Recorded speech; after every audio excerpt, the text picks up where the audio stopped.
Hey everyone, I'm Tim. And I'm the only Luddite in the OSINT world, Chris. And welcome to the OSINT Output. Another week down. 2 weeks. Yeah. It's been 2 weeks. Well, no, we did. We talked. We had an interview last week. Yeah, It but wasn't like that's a bonus. That doesn't count. sitting there saying bonus. Felt like a podcast to me, but Where we at? We're episode 4 now, man. We're cruising right along. We're almost a weekday's worth of episodes. yeah, I can't wait till we get to double digits, maybe even beyond that as we move on up. I'm thinking, all right, we need to get. I'd love to have 12 episodes, one for every calendar month. Oh, yeah. I mean, if we keep going at our current rate, we'll get there in 9-10 years, something like that. But however the math works out. Whenever we decided to like really knuckle down and make this our full-time job, which would be really cool. So I chose this week's topic. I really wanted to focus on more of the newer technology that we have to learn about because it's become really crucial in OSINT to understand it more and more and more because it's a really big area for finance right now. I mean, what do you consider newer? It's been around for a little. So it's been around under 2 decades. Yeah, but that's... And the internet as a whole has been around for over 50 years now. Yeah, but in technology terms, We still don't anything that's not, in the last week isn't new. There's still tradecraft being developed around it. It's such a, I would say, such a large area for popular culture involvement, but such a small area for investigation. Like And- everybody knows about it, and it's I think prevalent. I think it's a small area for understanding too, because it can feel intimidating. Yeah, especially when you come into it and you're like, is it this or is it that? And just to keep you guys out of not to keep you in suspense anymore. Yeah. Well, of course, we're talking about matters of the heart. Yeah. Going deep this episode. We're talking about cryptocurrency. Blockchain. Yeah, which is a crucial part of understanding cryptocurrency as well. And we're going to be talking about different types of crypto over the course of the next, we're going to try to break this up into 2 because we could probably go longer than that. We're going to get topic. some tech heavy stuff in here. We want to space that out. Yeah. So with cryptocurrency, just a real quick definition of what it is, right? It's an amalgamation of 2 terms, cryptography and currency. And one of the things we have to get into in this episode is understanding cryptography.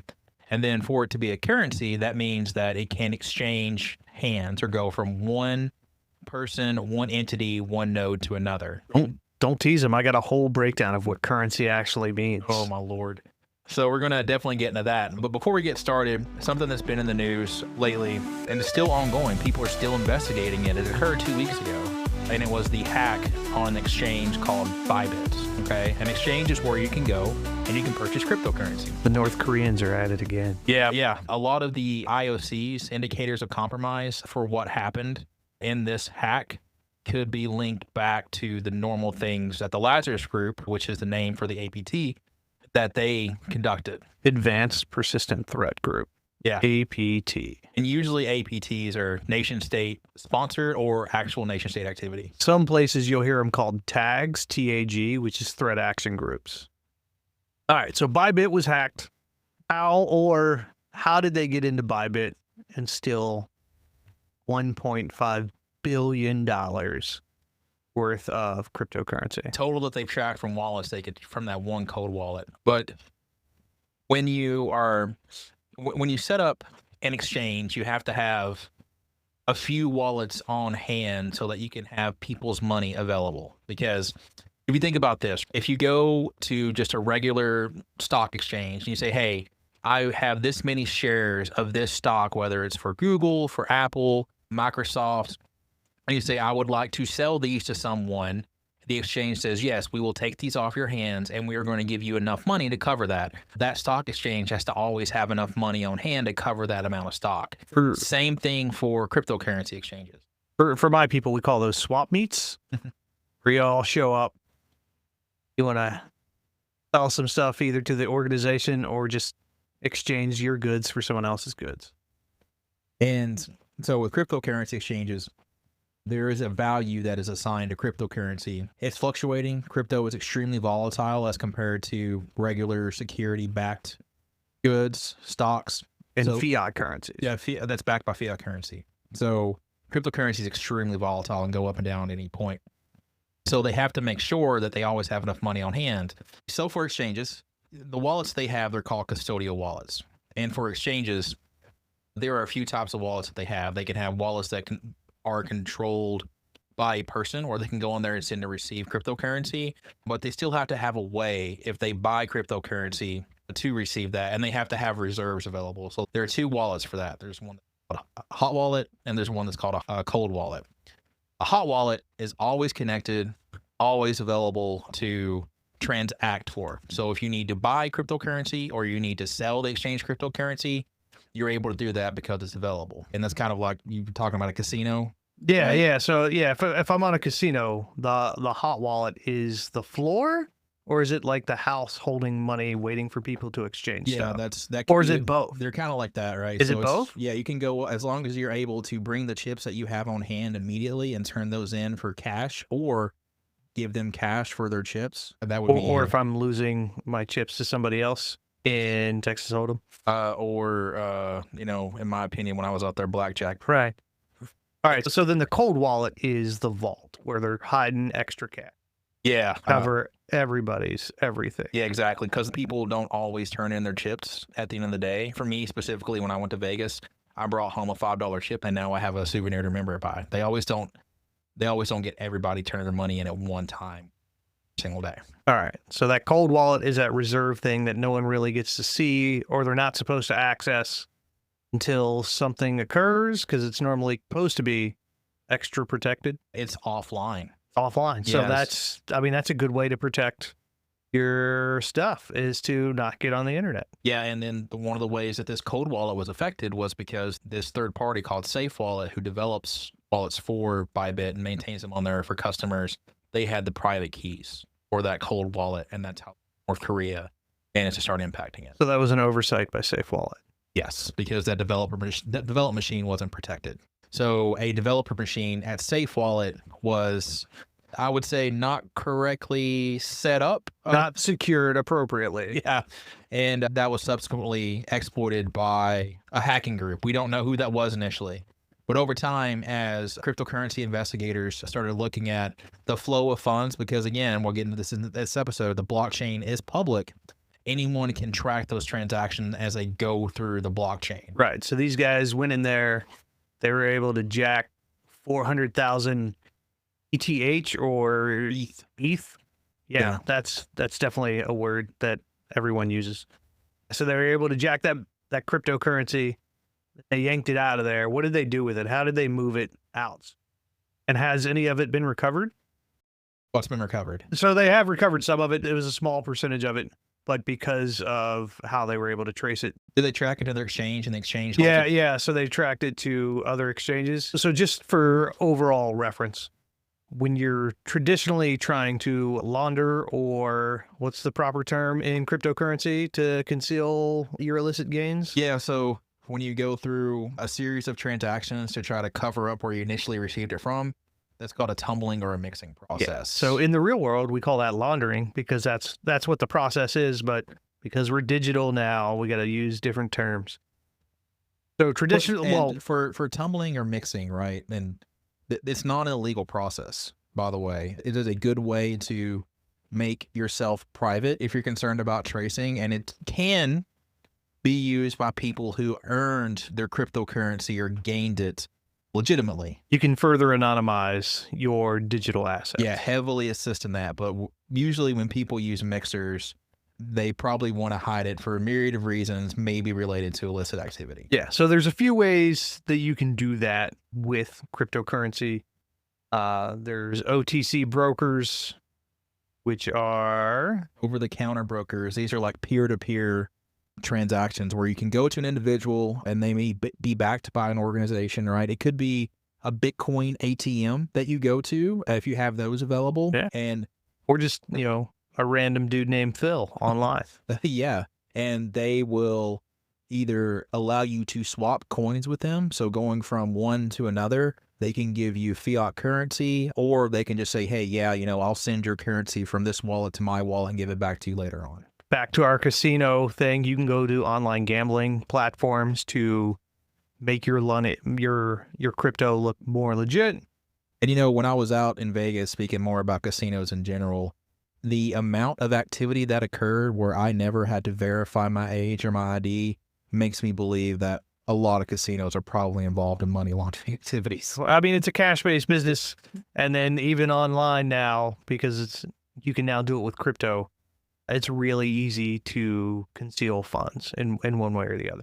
So those are the traditional ways that the North Koreans or the Lazarus group did this. They did something different this time. What did they do? So I believe they set up their own wallets rather than depending on third parties. And then they sent it rapidly through a series of these wallets so that when they got to where they could either intermediary wallets. Yeah, so where they could swap it to another coin or they could actually cash out depending on the amount that they went through. It was very difficult to conduct a quick trace of where the currency came from. And they use decentralized exchanges, which are exchanges that are harder for a state government to influence. The hallmarks of a decentralized exchange is they aren't controlled by one nation state or backed up by nation state activity, and they may not implement KYC laws, which is know your customer, or have AML, anti-money laundering SOPs in place. So it would be very difficult to determine the authenticity of a transaction or legitimate cash flow coming to the exchange. So from the original cryptocurrency that they were tracking, they want to remove it from that chain as quickly as possible, because once you start swapping it from one token or one asset to another, it makes it notoriously difficult to track after that, which is what they began doing. Yeah. And there are ways to do that, especially if you have partnerships with exchanges. There are companies out there that do that. Primary companies that come to my mind are companies like Chainalysis, TRM Labs, Blockchain Intelligence Group. And they can talk to those individuals and say, hey, we've noticed that a series of transactions came to your exchange. Do you know what happened afterwards? So when you say take it off chain, you mean take it from ETH or ETH into like Bitcoin? Ethereum. Yeah, you're taking it off the Ethereum blockchain and bringing it to another cryptocurrency. Monero or one of the other ones. Yeah, and that's a little bit more difficult because then you have to find an exchange that's willing to trade in Monero like that, because they usually don't want to do that. Essentially you mean converting one cryptocurrency into another cryptocurrency. Yeah, you're swapping those coins. Okay, so that's how you get it out of there. Yeah, and it's not like, and I don't want to say it like this, right? Like in traditional fiat currency, when you say did we explain what a fiat currency is? That's something like a US dollar. Yeah, it's a state-backed currency. Yeah. So when you say that you're taking US dollars and turning them into British pounds, right? Both United States and Britain recognize both those currencies. There's probably dozens of currencies that multiple nation states can look at and say, okay, I know that this much is worth this much on wherever, right? Exchange rates. Exactly. Well, that's not how something truly occurs when you turn it into one crypto to another. Okay, so is it a one for one? Is it a... No, it'll never be like that. So you're not turning one Bitcoin into one Ethereum. You're not turning one Ethereum into one. So how do we figure out the exchange rate then? That's and it's okay to say we don't know. It's like a system where they can all talk to each other and see what the exchange rates are at all times. Like we can see it second by second. Yeah, so there is an exchange rate. It's not going to look the same as a fiat or a state-backed currency. Yeah, exactly. Because I can tell you right now, $1 US is going to be worth like 120 pounds, right? Yeah. Something like that. But for cryptocurrency, it's never going to be like that, because within the transaction itself, they have to look at the time when it happened and then say, okay, you have this much that we're going to turn into Ethereum or turn into Bitcoin. Well, this is how much we're going to give you back based on the fiat currency exchange. Yeah. So if I steal 400,000 ETH, take that out. So now my goal, like these people did, is to take that money out, shove it in the wallets, into, I guess, a series of wallets. And these are wallets that I would own, or I would look for like a custodial. Yeah, so like there's two different types of wallets, like overarching based on exchanges and personal. So there are custodial wallets that are controlled by exchanges and non-custodial wallets that an individual creates. And if you're trying to keep these funds non-attributable to something, right? So people can't trace it, you would want to use a non-custodial wallet that you create on a piece of software, because the exchange can see where it went from one address they control to another. and that makes it easily traceable. So if I set up a series of non-custodial wallets, take that money out or that crypto out, and then shove it from wallet to wallet to wallet, eventually I can bring it back around something I can use. Yeah, and if you do this in such a rapid or fast manner, it would make an investigator that works for one of those exchanges organizations very unlikely to determine the source of the original cryptocurrency, where it came from. How quickly can you make a transaction happen? In a matter of seconds. It just depends on the congestion of the network, because you're dependent on other people to verify this transaction. And also, this other person has to have the address that's correct for it to go into. So sometimes that transaction takes place in a matter of seconds. It could take minutes, or in some very, very rare cases, over a matter of hours. So fixing, and I'm tumbling this money or this crypto, but everyone can see me do it? As soon as the information is published to the blockchain, yes. And ultimately, those transactions, like in this case, began on an exchange, and then they're going to end on an exchange. So it winds up in a wallet that's attributed to an exchange somewhere. Okay, so what would the network have to look like that you set up before pulling off that sort of a heist?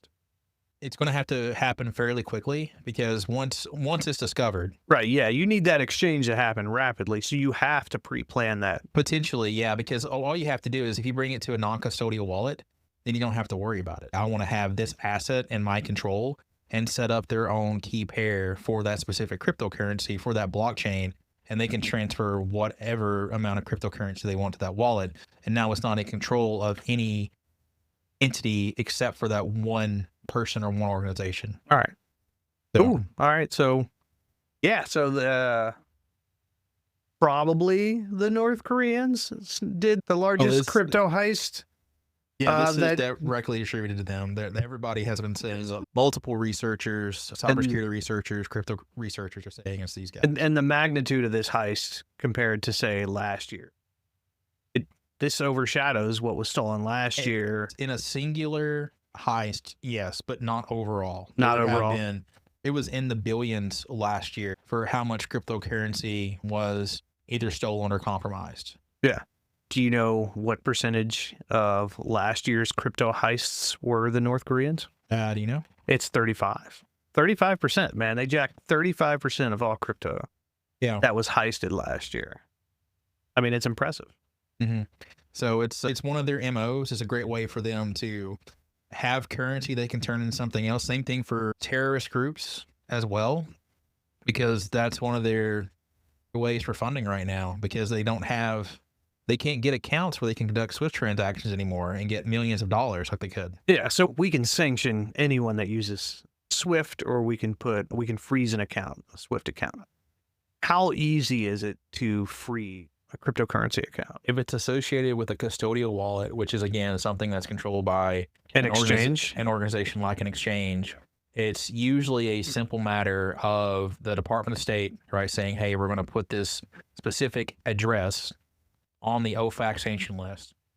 It's like Office of Foreign Assets and Control, but it's put on the OFAC sanction list. And then whenever a crypto is transferred to that wallet or from that wallet, that means that any crypto that they can trace going after that was probably involved in some type of illicit activity. So for when you're talking about banking institutions and other financial institutions, it's very simple for the Department of State to go, hey, we know that this individual or this organization is almost certainly associated with this account.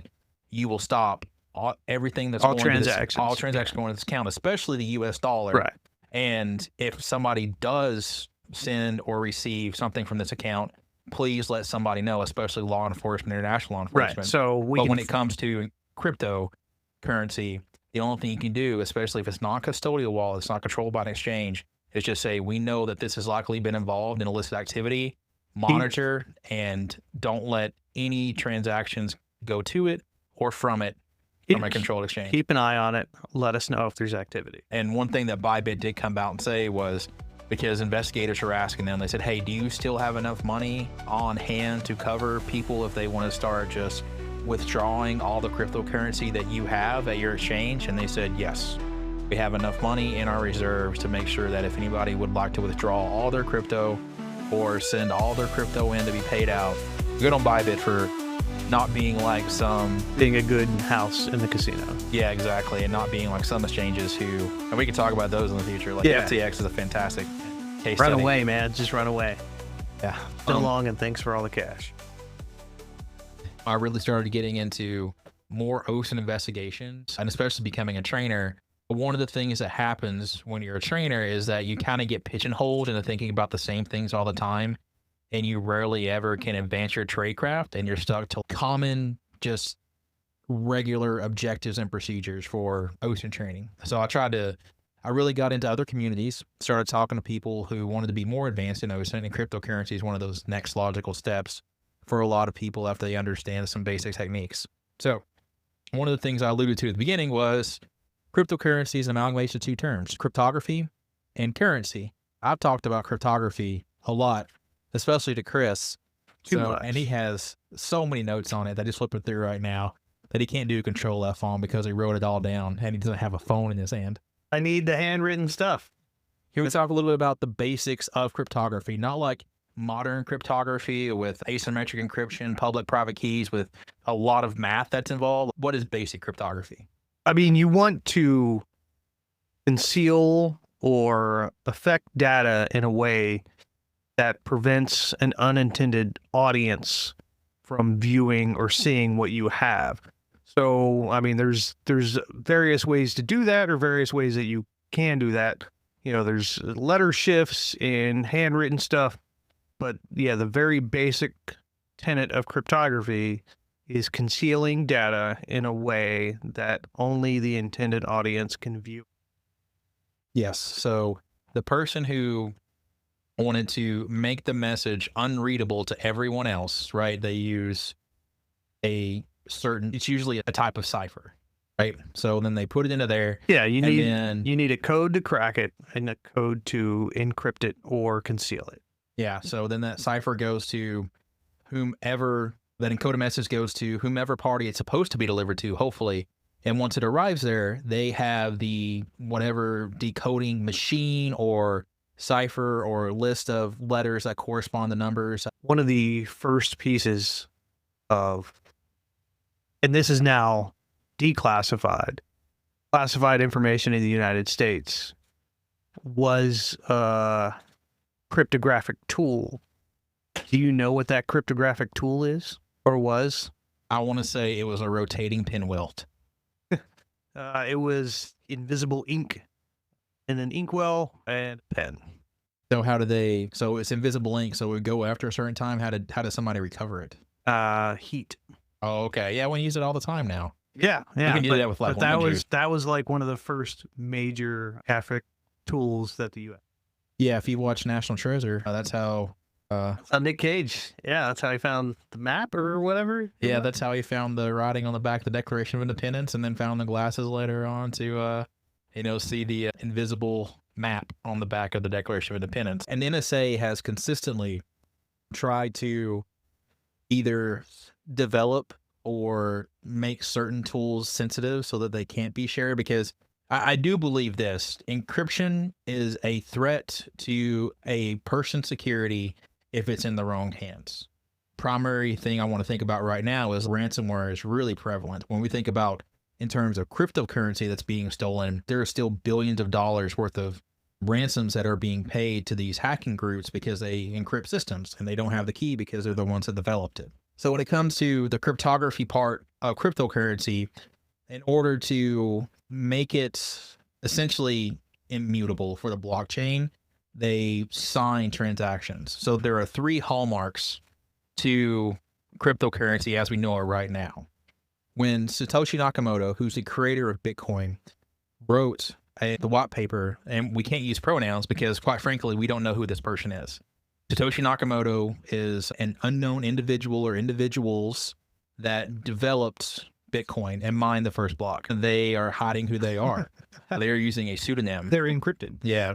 So the 3 hallmarks of cryptocurrency is that it's trustless, first of all, meaning that since we're using asymmetric encryption, we have a public key and a private key. A private key signs a transaction, then you can use a public key to verify the transaction.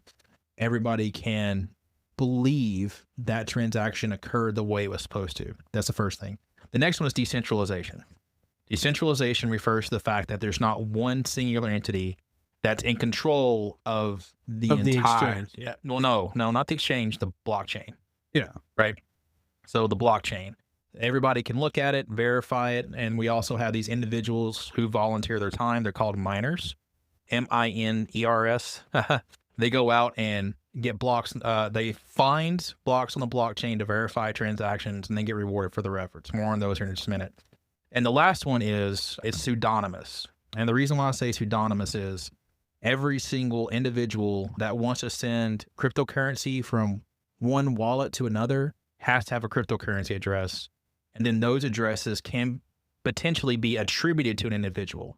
So there's a unique identifier that you can find, but you don't know who that belongs to without additional information. I want to say Tim practiced the word pseudonymous like 13 times before we started recording. The first time I ever read that word, it was definitely pseudonymous. Definitely pseudonymous. All right. So you went a little fast there. So we're talking about just a block, right? So what are the main elements of a block? So a block, there are a few things an ocean investigator needs to know about the block in order to find it on the blockchain, but the hash of the block, the unique identifier. And what's a hash?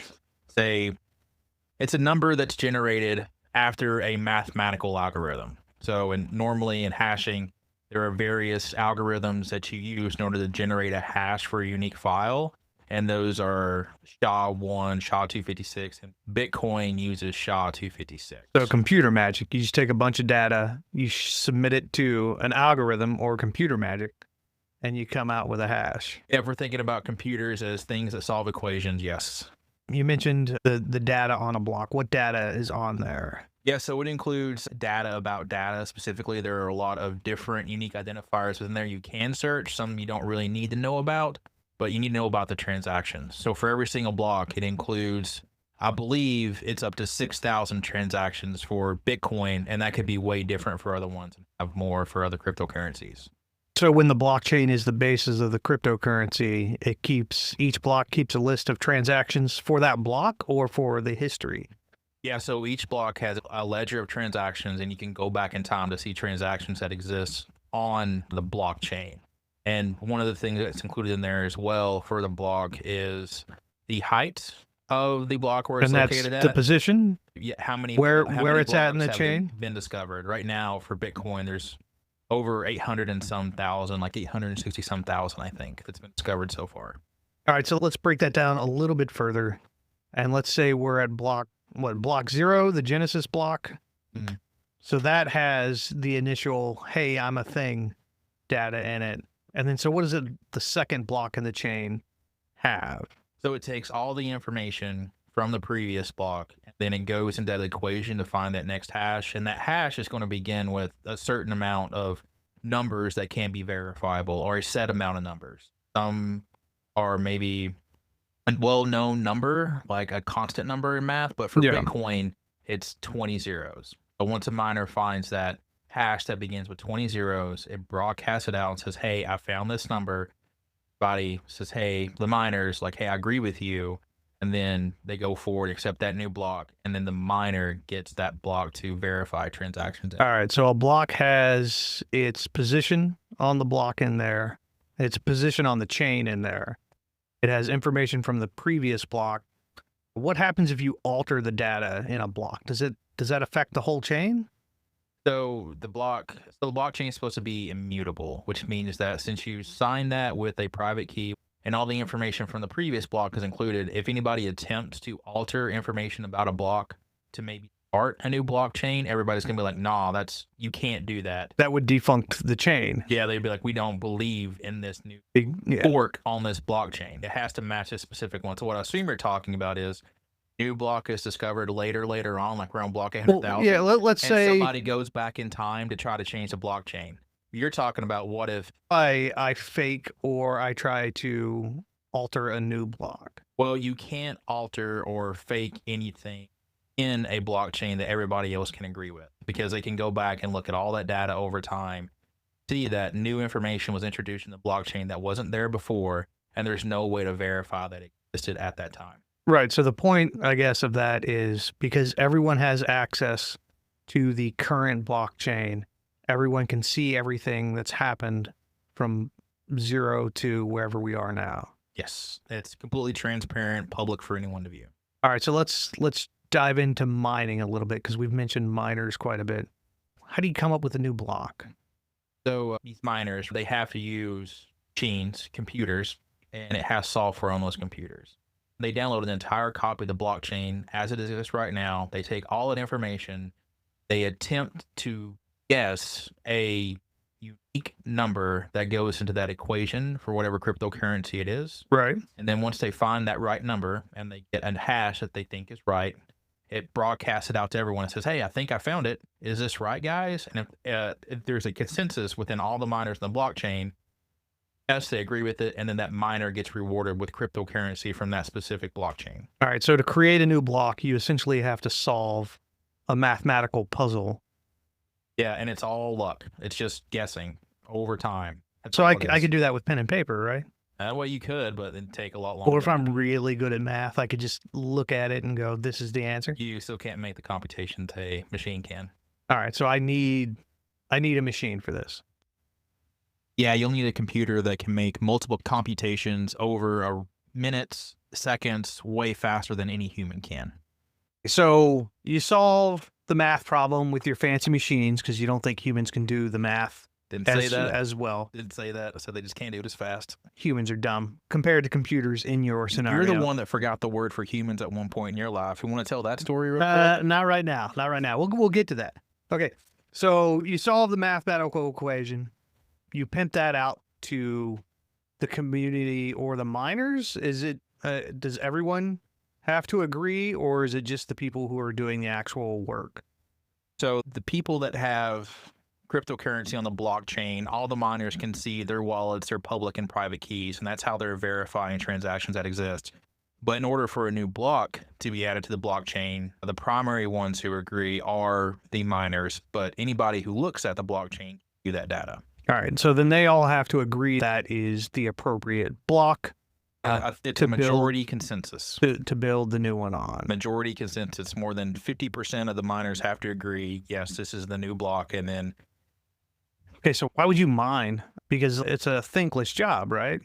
so initially at the beginning, it was because, Bitcoins weren't really worth any traditional currency. People didn't think they had actual value.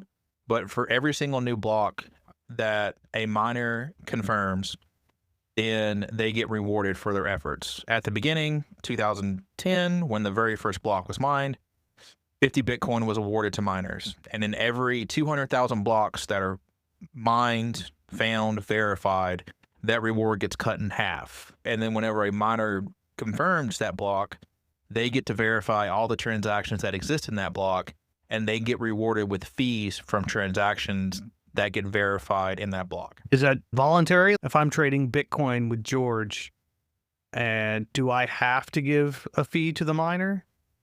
The person who pays the fee to the miner, the fee is required, yes. Okay. The person that pays, or the party that pays a fee to the miner, is the one that initiates the transaction. Right. Okay. So the fee is mandatory. Yes, it's a part of Okay. every single transaction. Sometimes it can be very, very small, minute amounts of Bitcoin. Other times it can be higher. That totally depends on how many miners are available to take on transactions, how many blocks that exist in the blockchain, and then also congestion on the network, because bandwidth can be a problem for a decentralized network. So yes, the fee is required. All right. So the miners get a fee of the transactions for that block, and then they get, you said, a reward, and that just comes out of nowhere. That's just non-existent and then becomes existent. Yeah, but if you think about brand new money that's being circulated, that's minted by the treasury for blockchain, for cryptocurrencies, it's minted by new blocks that are found as a reward for the miner. And that gets put into an address that the miner specifies. All right. So that's the minting process then. So they create a new block. They generate Bitcoin for themselves or cryptocurrency for themselves out of nowhere. The blockchain, the software does it for them. It's part of a transaction called the Coinbase transaction. And you can see that it's the very first transaction that exists within one block. Right. So that creates a larger pool of the cryptocurrency that exists. Yeah. And that happens incrementally? Yeah, every 200,000 blocks, that reward is halved. So at first it was 50, and then it became 25, 12.5. Yeah, and Now we're then and currently at then 3.125. every block takes about 10 minutes, give or take, to generate. No, it can take way less than that. Again, it's a luck-based process. So a block could be found like right now, and in 15 more seconds from now, another block could be found. It does get harder over time, right? Because it's a proof of work for Bitcoin specifically. Others can have different ways that they find new blocks in the blockchain, but for Bitcoin, the effort to find the next block in the blockchain becomes harder. All right. So then if it takes a lot of computing power and the process gets harder over time, how do I stay ahead of the game? How do I stay ahead of the curve? By not being a human, apparently. You have to start buying components that are way more expensive than you normally had before. Could I just work with somebody else? Yeah, you can. What people do is they can pool their resources together. They're called mining pools. They can pool the resources together and say, hey, we'll take a portion of whatever Bitcoin is rewarded, and they work together. All right. So now that we know, or we have a better understanding of the blockchain and then the cryptocurrency built on that, let's talk about what an OSINT investigator would look for in trying to trace transactions. Okay. Yeah. Regardless of what people may think, everything on a blockchain is public and transparent, like we already said, for anyone to see. So from my perspective, a beginning analyst, OSINT investigator, even more advanced ones, there's 3 primary identifiers that you're always going to need to fully trace transactions. The first one, and this is the simplest one, are the addresses that are involved in the transaction. So the data on the block itself, that ledger that's part of the block. Yeah. For that transaction, you need to look at. You want to look at those, what, you said 6,000 transactions? I think that's yeah. the maximum amount. There could be less than that for each block because they're getting verified all the time.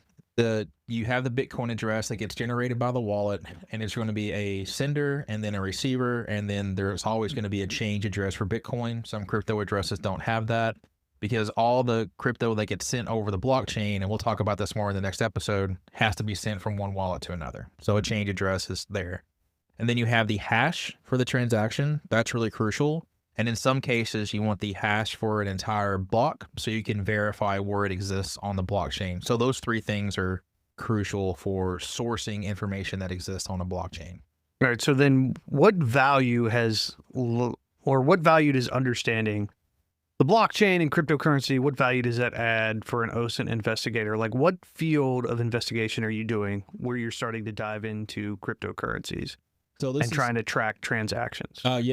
So I think the very first area that people usually get into cryptocurrency are scams is people want to take advantage of the naive, the elderly, people who just don't know anything about cryptocurrency in general or understand scams on the internet.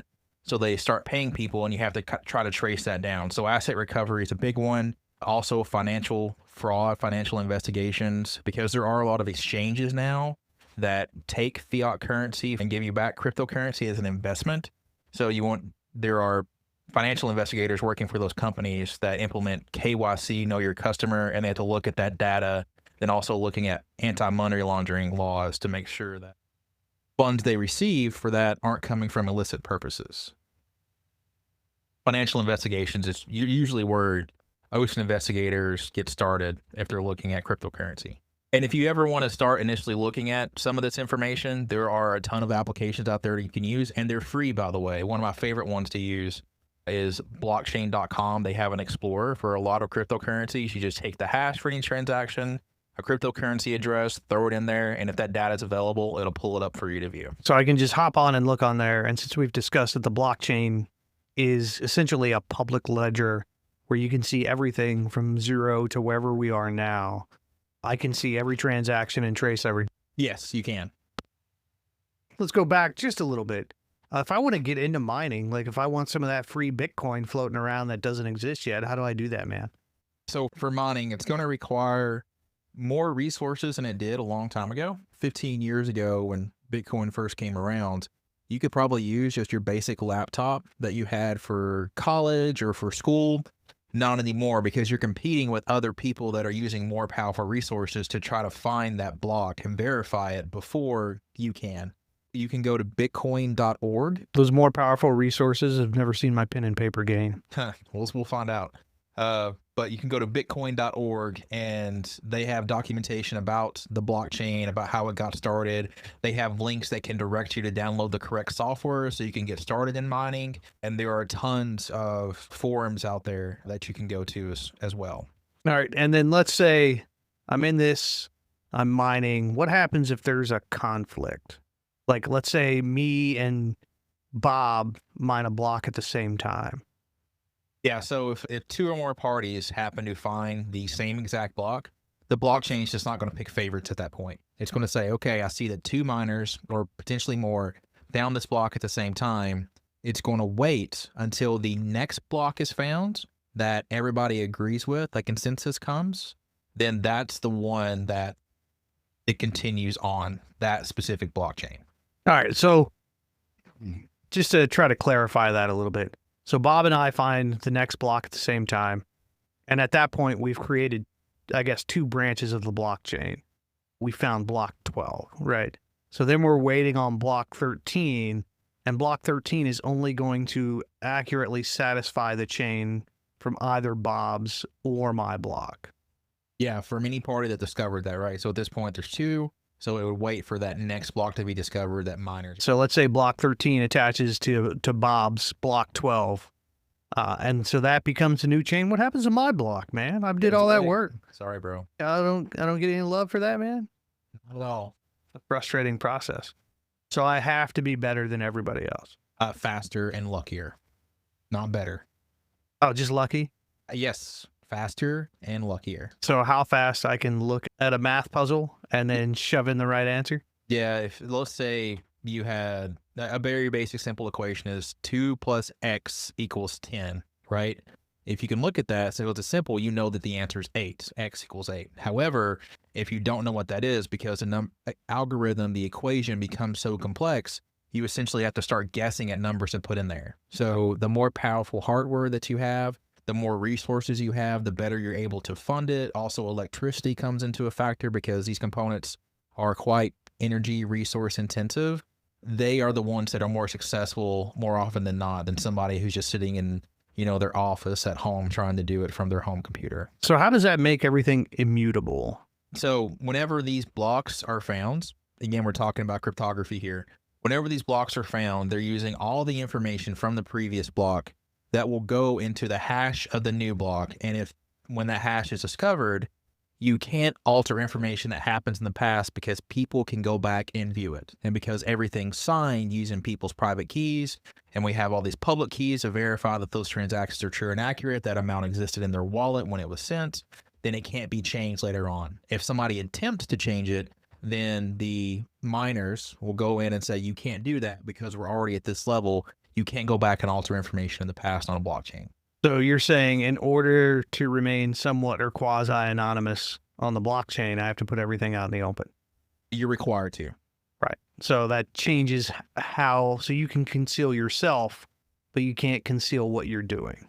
Yeah, it's a pseudonymous process. So you are associated whenever you start using cryptocurrency, and if you're successful at mining, you have a unique identifier that's attached to you, but you don't have to provide any personal information to the blockchain to use cryptocurrency. All right. And I think at this point, it's important for us to acknowledge that blockchain, because that's a method of cryptography, right?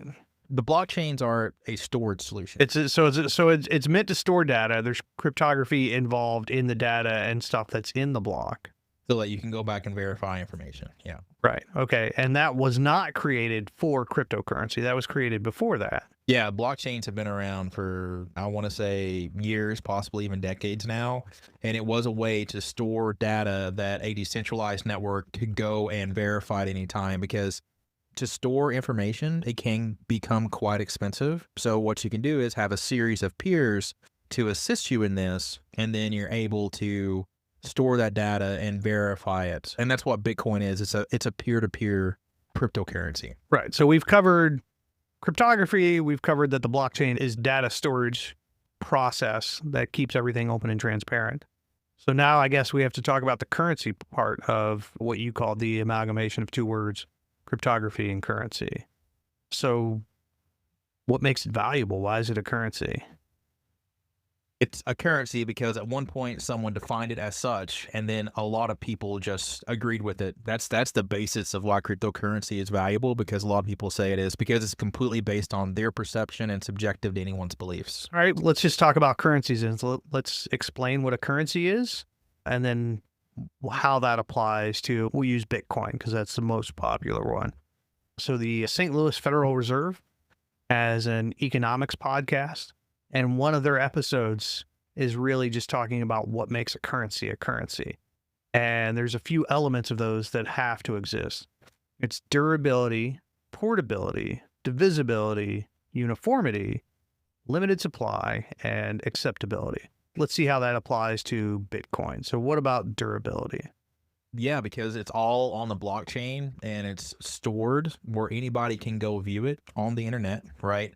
Then it can theoretically exist forever. And it has no physical form, so you can't destroy it. You can put it on physical devices, but again, because it's stored across all of these computers and systems, So it can't go the away. decentralized process where everyone has access to the ledger.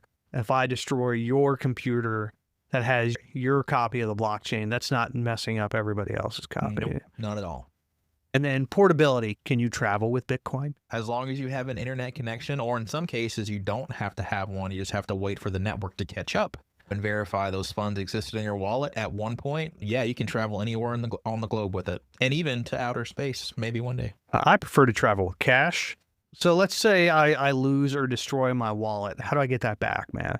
So if you happen to lose custody of your wallet for whatever reason, the only way to recover it is by remembering the seed phrase that you use to create a wallet and the various words that you use for that. There can be more or less than whatever you first use, but it's typically 12 words that you have to remember. You put that into a wallet software, it goes in the blockchain to confirm that exists, and then you can recover all of your Bitcoin from the blockchain into a new wallet. If I go back to episode 1 of this podcast and I've just been released from prison, I could theoretically reclaim some of my Bitcoin that I potentially hid from the feds before I got arrested. Yeah, you can't hide Bitcoin because everyone can see that it's there. Potentially concealed that it was mine. Yes. Right. All right. Divisibility. What about divisibility? Can you divide a Bitcoin? Yes, you can actually take it down. So one Bitcoin is always going to be worth one Bitcoin. It can be worth different amounts of fiat currency, but when one Bitcoin is always going to be one Bitcoin. Yeah, we're not talking about exchange rate. Yeah, but we can go down to, let's say, the smallest unit of measurement for a Bitcoin is called a Satoshi, and it's how many millionths again? It's 100 millionths. That's eight decimal places. 8 decimal places after the whole number. And then uniformity. Does every Bitcoin look the same? They will, as I just said, getting ahead. Yeah, one Bitcoin will always be worth one Bitcoin, no matter where it's at. And it looks like itself no matter where you go. Exactly. It's all based on the same software. There can be other ones that have similar names to Bitcoin or based on the same technology, but Bitcoin will always be its own. Right. So let's talk about the supply chain then, man. How much Bitcoin is out there? How much can I have? The total amount of Bitcoin that will ever be in existence is 21 million. I don't need that many. You know what? I think a lot of people who have a lot of money would disagree with you. No, that's fair. But there can only ever be 21 million Bitcoin in existence. And to make sure that that doesn't happen really, really fast, that's why we have halvings that occur every 200,000 blocks. And that is not scheduled to happen until about the year 2500. So I got time to really get into the Bitcoin game. Yeah. Okay. I'm not It's going to be harder now than it was before, but yes, you do. Yeah, I don't have the energy for that, both in my house and in my body. Yeah, you know, it would be easier where we're at in Virginia to mine Bitcoin because there aren't a whole lot of energy constraints placed on us now, but in California there is. So, and this is going to be a quick aside. I was listening to the Darknet Diaries, some of their older episodes, And he talked about this group that hacked into some wind turbines. So there's a small electric company that had wind turbines, and this group hacked into it, and they did two things to this company. One, they put on some of their software to use the wind turbines to mine Bitcoin. Mm. And then they upgraded the security for the company so no one else could infect them with their stuff. And so when the company finally found out that they've been hacked and that there's this code on there that they tracked down these people, and then they just made an agreement. They went, you can keep your stuff on here as long as you keep our systems up to date. And I think that, again, going on that side just a little bit longer, that's actually how a lot of cybersecurity firms got their start, where they found issues with a company or with software and they told someone, they started making money from it. So yeah, really, really cool. All right. And then the big one, and this is probably the most important thing for any currency, is people have to accept it. Where are we at on that level? Let's go mass population versus like you, the tech nerds. Okay. Yeah. So like I said before, the reason why people think it's valuable or willing to accept it is because they perceive it that way. And now because it's become more widespread accepted, especially in developed nations where they have more ready access to it, and The they computers and just in general better technology, right? Not just pen and paper or papyrus or cuneiform or whatever Chris wants to use today. They are able to use it more widely. And it's actually been valued in the United States so much that they set it up as an ETF, an exchange tradable fund, and it can now be a genuine investment backed by the U.S. law. so because it's an ETF, if I were a North Korean gonna steal a bunch of cryptocurrency, I could short sell it and then double my money. For Bitcoin, yeah, I think Ethereum's on its way, and that's also dependent on the rules of the exchange as well, wherever you're at. If the exchange is willing to accept that bet.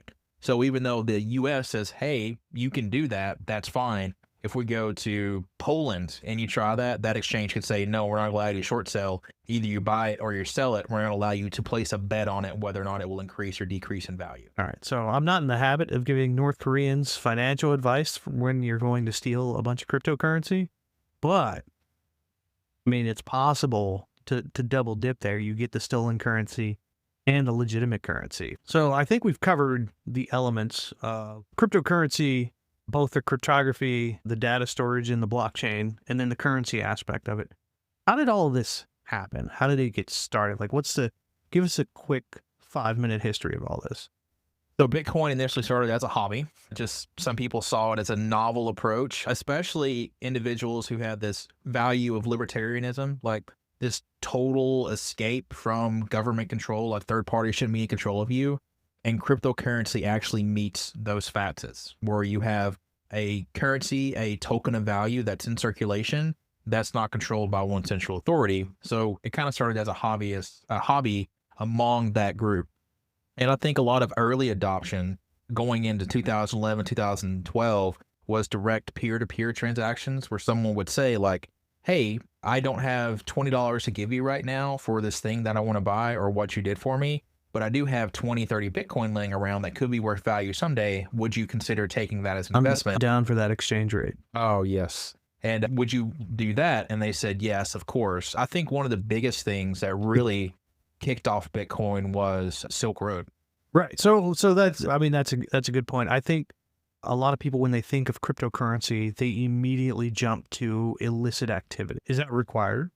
No. I think it was Chain Analysis recently published their like 2024 cryptocurrency year in review. And in there, they said it was a very small percentage of transactions that they could actually link to illicit use.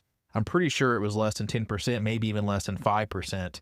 But there is this notion, this perception that cryptocurrency is being heavily used in illicit transactions. And I'm not going to go against that and say no. But the initial adoption for cryptocurrency, Bitcoin especially, came from the Silk Road. And that's actually what drove the exchange rate up, because that became the primary method on Silk Road, which was the first major darknet marketplace where Bitcoin could be accepted as payment for goods and services on there. And I think it's important here. I think that we kind of wrap up part 1 of our cryptocurrency episode. Your Bitcoin or your cryptocurrency never has to leave.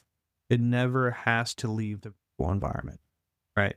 Like, you don't have to cash out in order for it to be valuable. If I'm willing to buy a jet ski from you and you'll accept whatever crypto I have, whatever crypto I have, and so you give me the jet ski and that crypto could just stay on there forever. You never have to cash that out. I don't have to worry about it any further. Yeah, so the cryptocurrency will never ever go away once the coin's minted. It will stay on the blockchain forever. You can lose custody of it though. Say like your device is destroyed, you forgot your seed phrase. Say some North Koreans came in and took it away from you. Yeah. People can lose custody of their cryptocurrency, but it will never go away. And like I said in my example before, where you said, "Hey, I don't have $20 to pay you," but will you take 20 Bitcoin? That's what they perceive that value was worth at that time. All right, so let's say the North Koreans steal my crypto. ByBit isn't there to back me up. What's the recoverability of that? Is it none? There are definitely ways to recover that. Unfortunately, you are dealing with a nation state that is not amenable to talking to Westerners and helping us out pretty much at all. So there's very slim recourse, which means there's increased risk in putting some of your value in.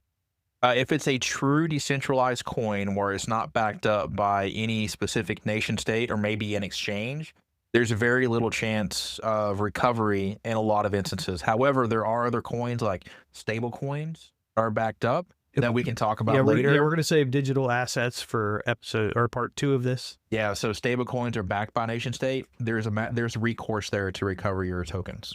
All right. I think we got a good basis on what we're doing with crypto, or at least our understanding of it. Close out. What is this? Episode 4, part 1 of our crypto. Tell me what I did today, man. Hey, man. What's going on? Okay. So I went to an industrial supply store. At a distance, I see some lady who has a blanket with what looks like a little chihuahua in there. And so as I get closer, like I'm not really paying attention to it. And then the chihuahua goes, meh. And I look over, I was like, is that a baby goat in a blanket? Yeah, I've had chihuahuas before. I've never heard them make that sound. Yeah, it was a goat, right? So I was like, is that a baby goat in that blanket? And she goes, yeah. I was like, can I hold it? And she went, yeah. So she just handed me this baby goat. And I didn't even buy anything at the store. I just walked around holding this baby goat until that lady was ready to leave. And I gave her goat back. And it was fantastic.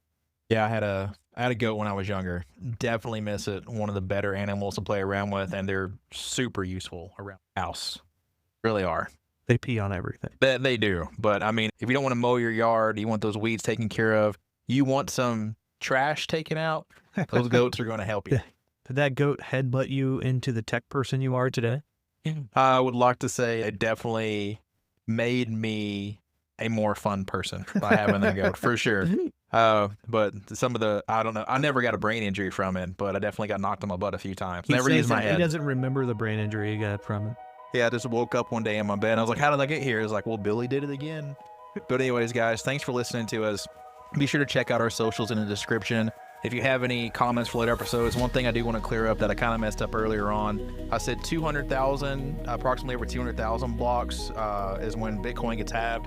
I think it's every 210,000. So apologies for that. Hit us up if you ever want to come on one of our episodes. And I think you said ish. I think you were good. Yeah. So 200,000 ish. Yeah, I was like, I think it's about every 200,000. There's going to be a nerd somewhere. What is he talking about? Yeah. So again, we have a lot of information rolling around in our minds we want to get out. And if you want to ask us any questions, be sure to email us, let us know. And this was the Ocean Output hosted by Chris and Tim. Tim and Chris.